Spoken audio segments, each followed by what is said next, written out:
Notícia, né, que tem chamado muita atenção, foi divulgado lá o índice de inflação da Argentina, agora no mês de março, maior, né, dos últimos 20 anos, chegando aí a 55,1% de inflação, já tem uma expectativa até que possa passar dos 60%, 70%, né, neste ano. A gente sabe que a situação lá é muito crítica, mais da metade da população, né, infelizmente, lá da Argentina já tem passado fome. Queria entender um pouquinho da sua visão, quais são os motivos, né, dessa inflação tão elevada e o que se pode esperar da economia por lá?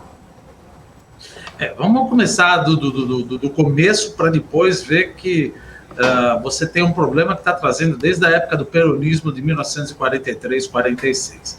O que está acontecendo agora é a mesma coisa de sempre.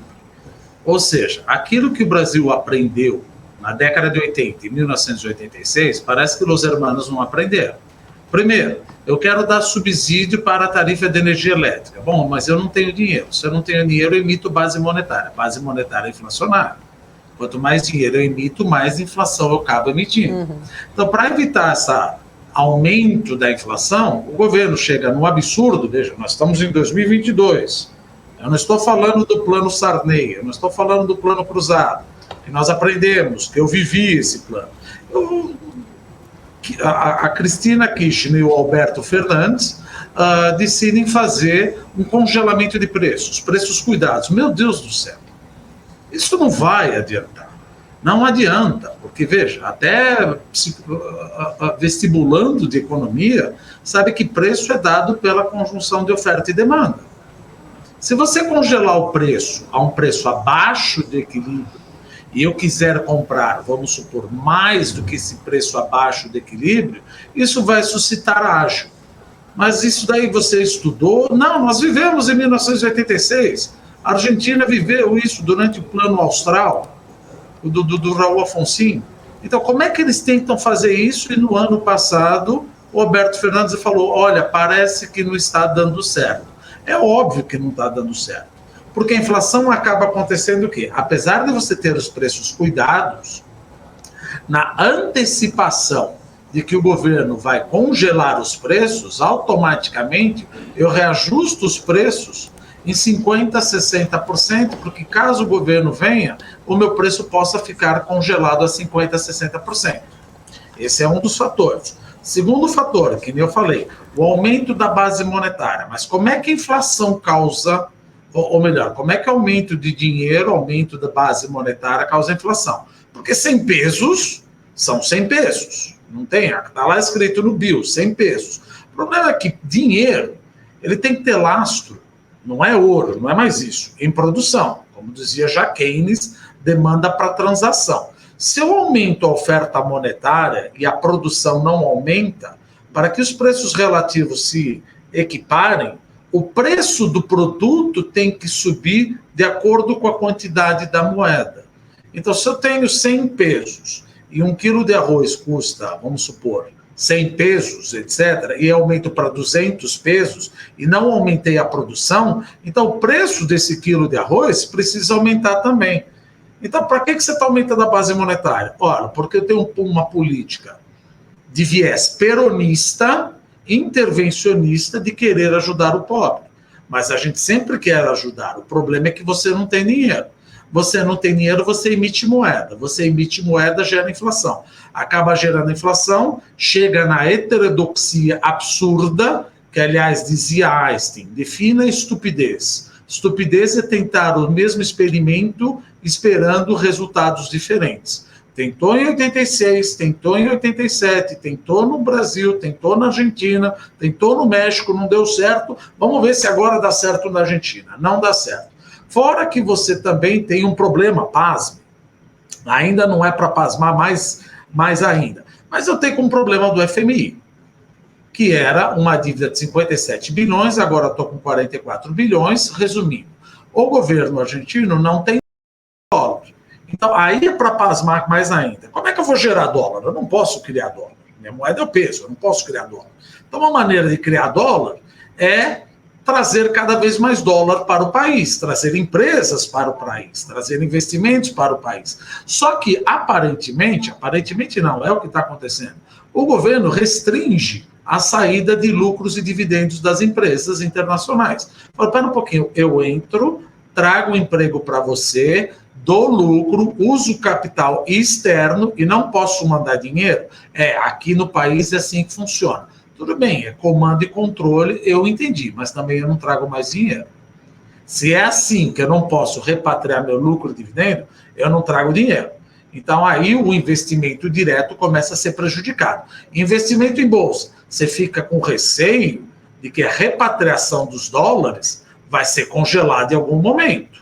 Outra, a população, sabendo que vai ter novos congelamentos e que a inflação perdeu o controle, está completamente desancorada, eles fogem para onde? Fogem para dólar. Mas o dólar, ele tem o câmbio oficial. Sim, tem o câmbio oficial para quem nunca passeou na Rua Florida, na Avenida Florida. A hora que você chega lá, a única coisa que eles estão vendendo é câmbio paralelo. E a hora que você vai ver, quando o câmbio deprecia, que já depreciou até a parte oficial mais de 300%, 400%, sei lá quanto, isso acaba gerando mais inflação. Isso aconteceu antes da guerra da Ucrânia.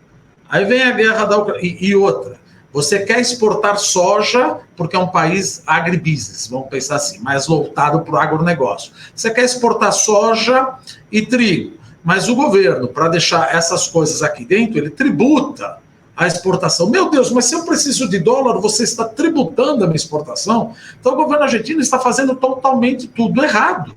Falar, eu discordo. Como é que você pode discordar se eu estou com uma inflação quase como semelhante à inflação da Venezuela? Como é que você pode discordar se eu tive um PIB que caiu em 2018, um PIB que caiu em 2019, esquece o de 2020, 2021 recuperou, 2022 estou com uma inflação lá nas alturas e continuo emitindo base monetária. Só que agora, o que pede o FMI? Falou, olha, você pediu dinheiro emprestado. Se você pediu dinheiro emprestado, eu quero que você arrume suas contas. Para você arrumar suas contas e que diminua um pouco o teu déficit fiscal, eu quero que você elimine o subsídio às tarifas. Porque eu entendo, você quer ajudar o próximo, tal, mas você não tem dinheiro. E quando você não tem dinheiro e quer usar subsídio, você acaba emitindo base monetária. Então vamos cortar esse subsídio? Então a hora que você começa a cortar esse subsídio, a inflação bate mais ainda. Isso ainda sem colocar a Ucrânia. Voltamos para a Ucrânia. A Ucrânia é aquilo que a gente sempre falou.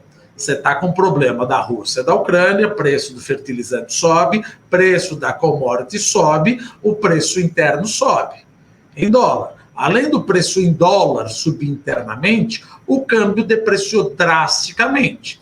Então, a inflação de alimentos, mesmo com o câmbio parado, ela já existiria.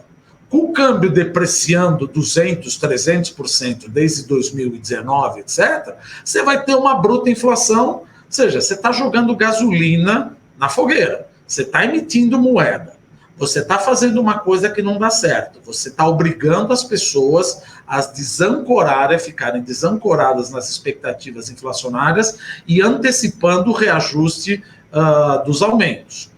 Amplia a base monetária e, ao mesmo tempo, não traz dólar, todo mundo sai procurando dólar, pingo. Então, você tem essa inflação aí que, infelizmente, você tem esse exemplo desde a época de Perón, ou seja, Alberto Fernandes tem ainda o viés ultrapassadíssimo peronista de que quanto mais Estado no governo, melhor, e acha que Estado cria dinheiro. Estado não cria dinheiro. O Estado pega de quem tem para quem não tem. Se ele cria dinheiro, você tem uma ilusão monetária.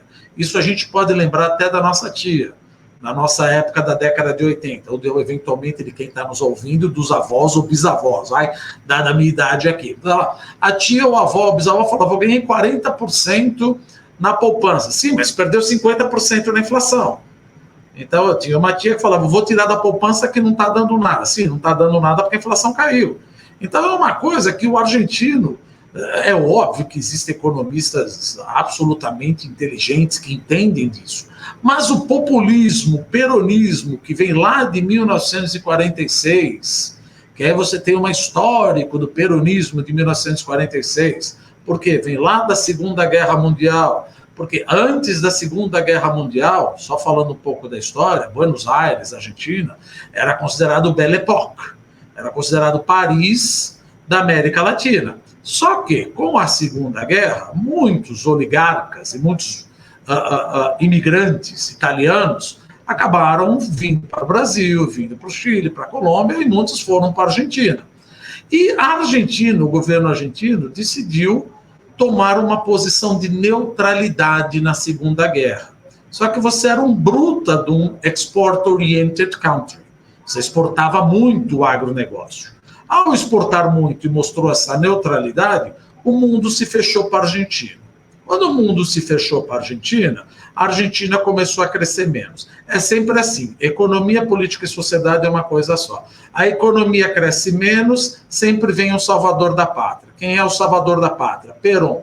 Perón, entre 43 e 46, entre indas e vindas, com a sua política, você gera uma inflação mais ou menos até 1976, já botando depois da deposição a volta e a evita, 1975, 1976, a inflação foi mais ou menos 380% a 450%. Mas tudo bem, o Brasil também vivia isso, ainda não sabíamos muito bem como fazer. 1977, você tem um golpe militar, vamos fazer a reforma financeira, começa já de novo errado. Mas estamos em 77, não estamos em 2022. Reforma financeira, o que é? Vamos congelar preços e salários, já começou errado. E vamos fazer um câmbio semifixo. Veja, você vai fazer um câmbio semifixo, acaba não dando certo. Você está num governo militar, e aí também entra o Brasil e o México.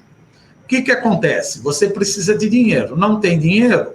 Acontece, você tem a primeira crise do petróleo de 1973, petróleo explode por causa do fim do sistema de Bretton Woods, $35 uma onça de ouro, e os governos, principalmente Geisel aqui no Brasil, e lá os militares começam a tomar dinheiro dos petrodólares, que é chamados petrodólares reciclados. Ou seja, os árabes colocam dinheiro nos Eurobanks, e Eurobank passa o dinheiro para os países da América Latina, e aproveita esse dinheiro da América Latina, você usa para comprar petróleo. Por isso que é chamado petrodólares reciclados. Tudo bem, tudo ótimo, você cresce. 1979, cai o Shah Reza Pahlavi, entra Ayatollah Khomeini, segundo choque do petróleo. Segundo choque do petróleo, dessa vez com pressões inflacionárias nos Estados Unidos, e o dinheiro que nós tomamos, Argentina, Brasil e México, era pós-fixado, atrelado ao LIBOR. LIBOR, Paul Volcker dá aquela pancada na taxa de juros, calote da dívida externa México, Argentina e Brasil. Chegamos em 82, chegamos em 83, chegamos em 84, não sabe o que faz, surge de Raul Alfonsín o Plano Austral. De novo, uma nova moeda, congelamento de preços, etc. Não dá certo, você tem os caras pintadas de 89, veja, é sempre a mesma medida. Aí entra o Menem em 1991. O que nós vamos fazer? Fixar o câmbio. Tudo bem, fixar o câmbio, etc., pode dar certo, mas acaba não dando em 2001. 2002, já havia saído Carlos Menem, entra Fernando de la Rúa, do Halt, quem entra depois? Kirchner. Depois de Kirchner, entra a esposa dele, com cada vez mais pegada estadista, aumenta o déficit fiscal e entra o Maurício Macri. Maurício Macri deveria ajustar o preço das tarifas públicas, dado com vários anos de peronismo. Não estou falando de Raul Alfonsín, estou falando de Kirchner e da esposa dele. Tenta arrumar os preços, mas tenta devagar. Ao tentar devagar, ele diminui a meta da inflação de 15 para 12. Perdeu credibilidade, déficit em conta corrente, crise da dívida externa, peço dinheiro do Banco Central, do FMI, 57 bilhões. Entra Alberto Fernandes e é onde nós estamos agora. Ou seja, eu estou com um histórico de erros de 6 décadas. Se você estivesse fazendo uma coisa dessa na Estônia, na Lituânia, na Letônia, na Finlândia, fala, veja, talvez eles não estudaram, mas isso não é nem questão de estudar, é questão de evidências empíricas. A coisa não dá certo. E a Argentina quer continuar fazendo isso. E aí, qual é o cenário que a gente vê? Eu não vejo cenário nenhum. Eu não consigo ver um cenário de melhora.